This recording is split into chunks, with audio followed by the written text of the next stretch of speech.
Selamat berjumpa kembali anak-anak. Hari ini kita lanjutkan pelajaran kimia kelas 11 tentang penentuan delta H reaksi berdasarkan hukum Hess. Menurut Henry Germain Hess, perubahan entalpi reaksi hanya bergantung pada keadaan awal, yaitu zat-zat bereaksi, dan keadaan akhir, yaitu zat-zat hasil reaksi dari suatu reaksi, dan tidak tergantung bagaimana jalannya reaksi. Kalau reaksi total sama dengan jumlah kalor tahap-tahap reaksinya, maka delta H sama dengan delta H1 tambah delta H2 tambah dengan delta H3 dan seterusnya. Contoh reaksi pembakaran karbon dapat berlangsung dalam satu tahap. C tambah O2 langsung bisa menjadi CO2. Tetapi dia juga dapat berlangsung dengan dua tahap. Misalkan C tambah O2 menjadi CO dulu, ya. Kemudian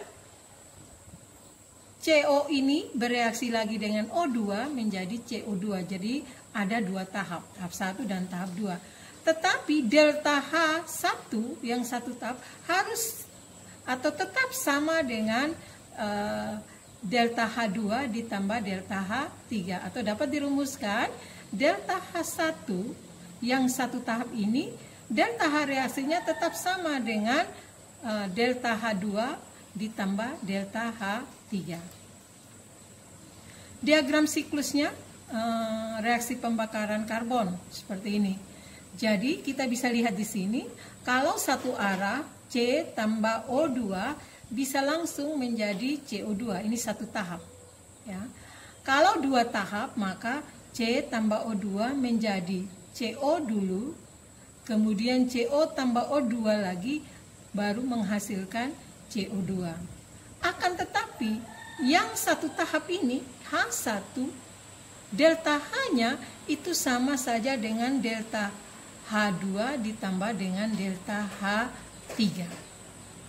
Ya, kalau diagram siklusnya seperti ini, dari sini langsung jadi CO2, bisa juga dari sini jadi CO dulu, baru CO tambah O2 baru jadi CO2. Ini diagram siklus reaksi pembakaran. Ini diagram siklusnya. Nah, kalau diagram tingkat energinya reaksi pembakaran karbon itu bisa dituliskan seperti ini. Jadi, keadaan awal C tambah O2 bisa langsung jadi CO2, bisa juga C tambah O2 menjadi CO tambah O2, kemudian CO tambah O2 direaksikan menjadi CO2. Jadi min 788 ini sama saja dengan min 222 tambah min 566. Selanjutnya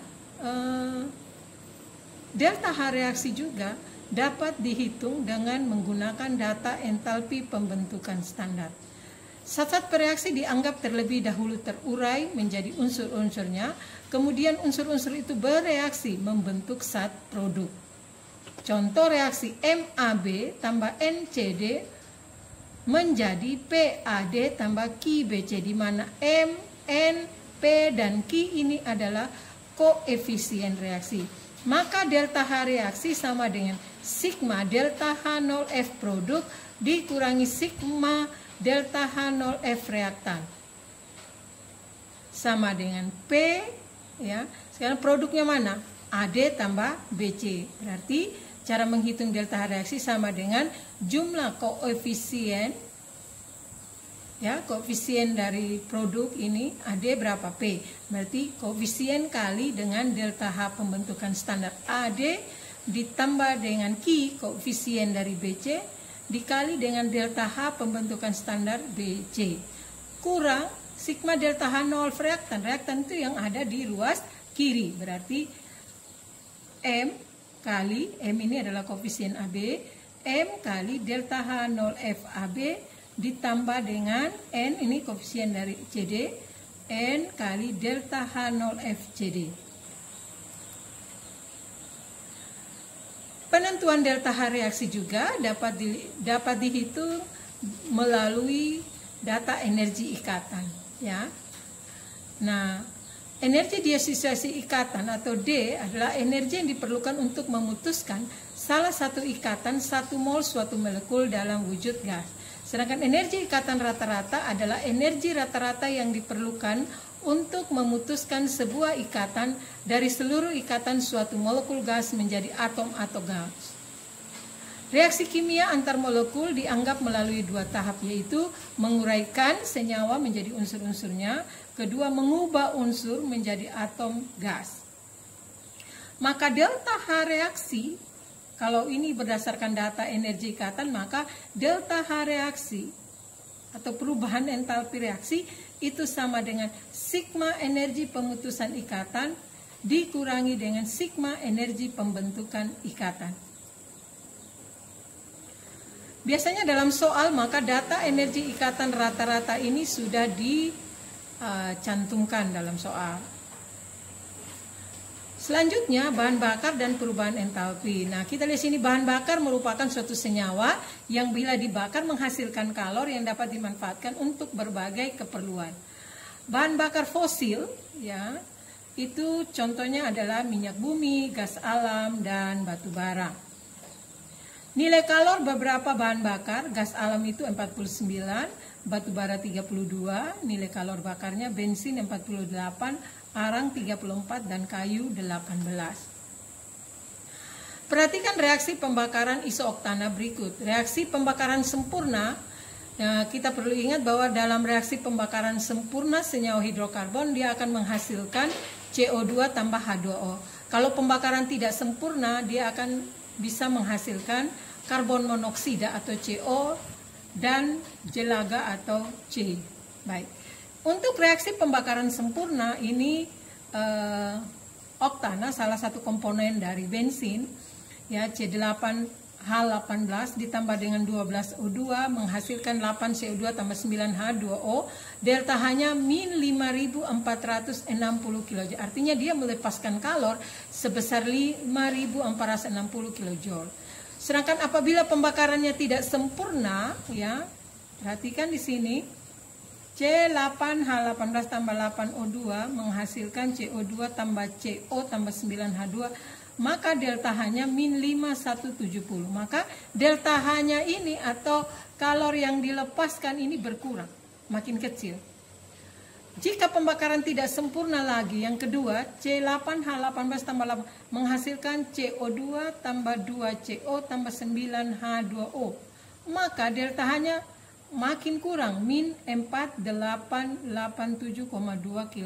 kJ. Kalor yang dilepaskan makin kurang, yaitu 4887,2 kJ. Yang ketiga reaksi ini C8H18 tambah 8O2 menghasilkan 6CO tambah 9H2O, maka delta H makin menurun lagi, yaitu sebesar min 2924,4, atau dia hanya melepaskan kalor sebesar 2924,4 kJ. Sehingga pembakaran tidak sempurna menghasilkan lebih sedikit kalor dan mengurangi efisiensi bahan bakar. Semakin tidak sempurna pembakaran suatu bahan bakar, semakin sedikit kalor yang dihasilkan. Dengan demikian, semakin kurang efisien penggunaan bahan bakar tersebut.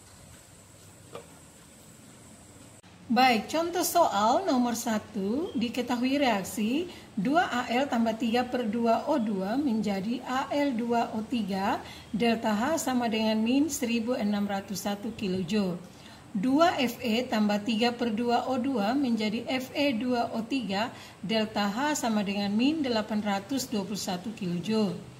Hitunglah perubahan entalpi yang terjadi pada reaksi 2Al tambah Fe2O3 menjadi Al2O3 tambah 2Fe. Untuk menjawab soal seperti ini, baik kita perhatikan apa yang ditanyakan. Yang ditanyakan di sini 2Al. Kita lihat reaksi yang pertama, ini diketahui 2Al. Yang diminta 2Al, berarti reaksi pertama tetap. Jadi ditulis 2Al tambah 3/2O2 menjadi Al2O3, delta H min 1601 kJ, tetap. Reaksi yang kedua, 2Fe tambah 3/2 menjadi Fe2O3. Yang diminta Fe2O3-nya di ruas kiri. yang diketahui di sini di ruas kanan. Berarti reaksi yang kedua ini harus dibalik. Berarti dibalik menjadi Fe2O3 di ruas kiri menjadi 2Fe tambah 3/2O2. Delta H-nya dibalik dari yang negatif menjadi positif 821 kJ. Dari soal ini yang diminta Fe2O3-nya 1 mol atau koefisiennya 1. Di sini juga berarti tetap 1. Ya, Fe2O3 menjadi 2Fe tambah 3/2O2. Jadi reaksi yang kedua dibalik. Maka delta H-nya juga dibalik. O2 di ruas kiri dengan di ruas kanan sama, maka bisa dicoret.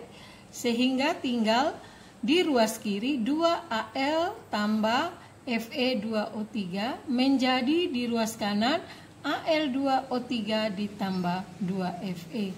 Delta H-nya dijumlahkan min 1601 kJ ditambah positif 821 kJ, maka delta H reaksinya adalah min 780 kJ. Baik, kita lanjut contoh soal nomor 2, penentuan delta H reaksi berdasarkan entalpi pembentukan standar. Diketahui delta H pembentukan standar H2O sama dengan min 242 kJ per mol. Delta H0FCO2 sama dengan min 394 kJ per mol.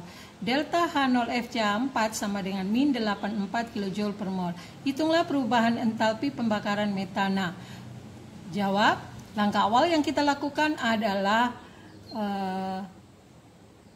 membuat persamaan reaksi pembakaran metana. Pembakaran berarti reaksi satu-satu dengan oksigen. Jadi ditulis CH4 ditambah dengan oksigen menjadi CO2 tambah H2O. Karena pembakaran ini sempurna. Selanjutnya kita setarakan reaksinya. Ya. Jadi delta H reaksi sama dengan sigma delta H0F produk dikurangi sigma delta H0F reaktan. Sama dengan, kita lihat produknya yang ada di ruas kanan. Jadi sama dengan koefisien dikali dengan delta H0F-nya. Berarti 1 kali delta H0F CO2 ditambah 2 kali delta H0F H2O dikurangi 1 kali delta H0F CH4 ditambah dengan 2, ini dari koefisiennya O2, 2 kali delta H0F O2. Sama dengan 1 kali min 394, ini dari yang diketahui. Ya, 1 kali min 394 tambah 2 kali min 242 dikurangi dengan 1 kali min 84 tambah 2 kali 0. Kenapa 0? Karena O2 ini adalah unsur sehingga delta H pembentukan standarnya sama dengan 0. Sama dengan min 394 tambah 2 kali min 242 adalah min 484 dikurangi min 84 ditambah 0. Sehingga sama dengan min 878 ditambah dengan 84 sama dengan min 794 kJ.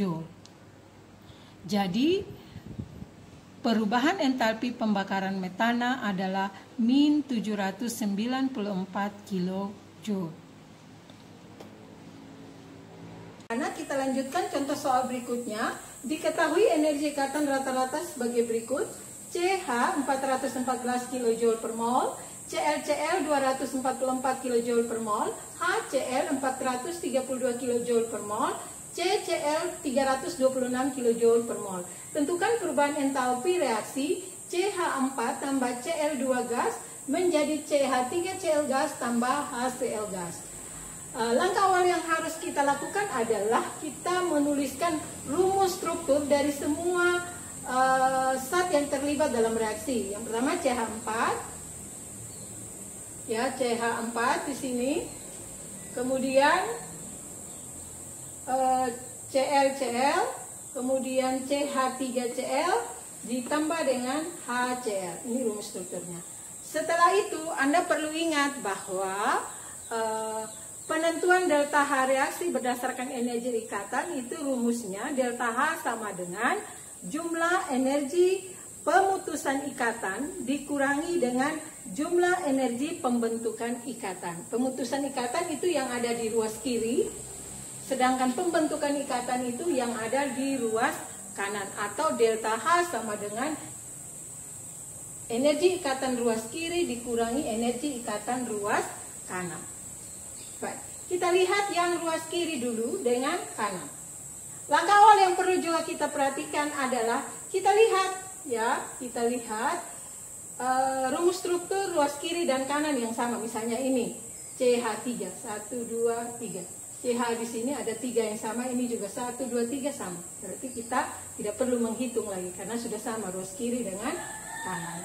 Tinggal di ruas kiri ada CH. CH di sini berapa? 414. Kemudian masih ada lagi di ruas kiri CL. Berapa energi ikatan CL? 244 ya. Jadi kalau dijumlah 4 tambah 4 8 5 6 658. Sekarang di ruas kanan itu sisa apa? C dengan CL. Berapa dari soal yang diketahui C dan CL? 326. Kemudian HCl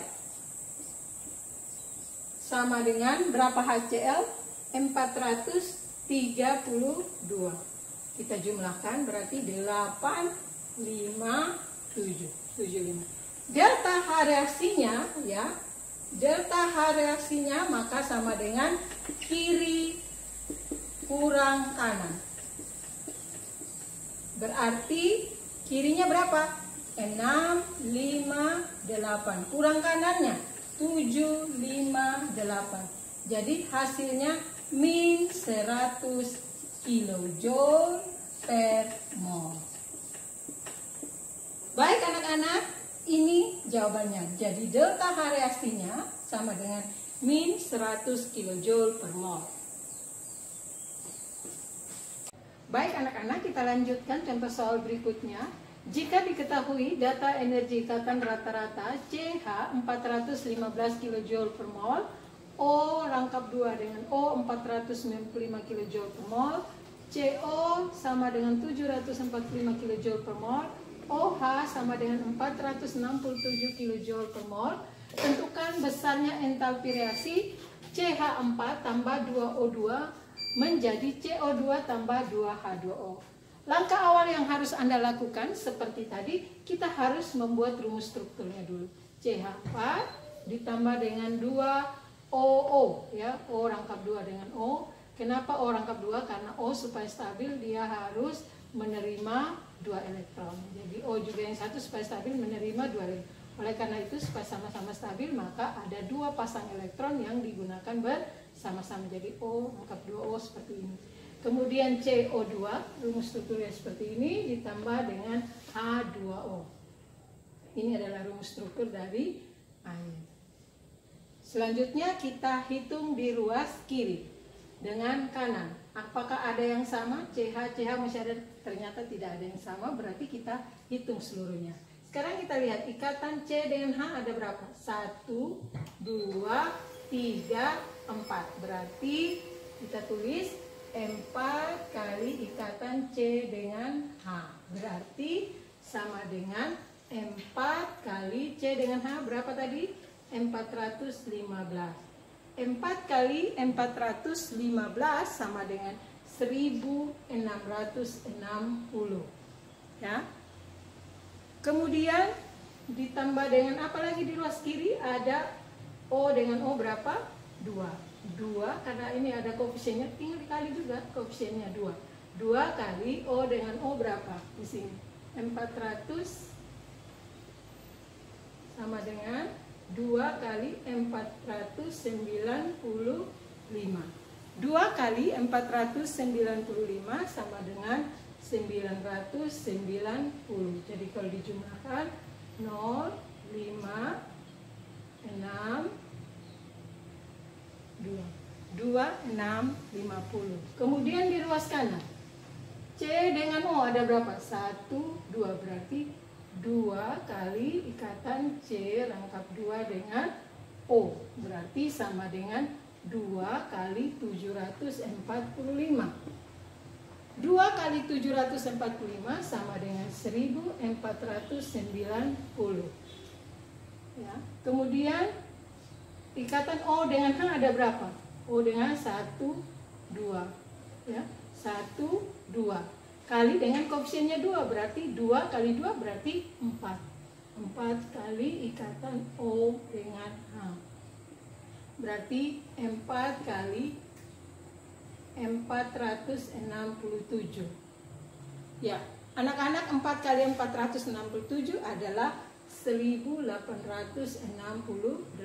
Kalau dijumlahkan, ini juga dijumlahkan ya. Dijumlahkan berarti 8, 5, 9 tambah 6, 15, 5 tambah 8, 13, 2 tambah 1, 3358. Maka delta H reaksinya berarti sama dengan kiri kurang kanan. Kirinya berapa? 2650 kurang kanan 3358, dan hasilnya adalah min 708, satuannya kJ per mol. Inilah hasilnya anak-anak.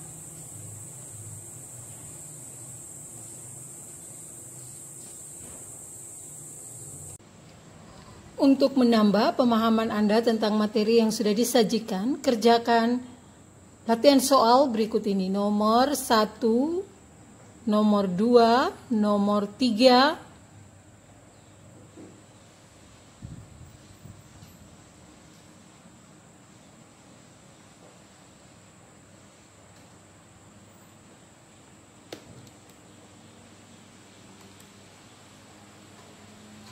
dan nomor 4. Semoga materi kita hari ini bermanfaat bagi Anda sekalian. Sampai ketemu lagi di pokok bahasan berikutnya.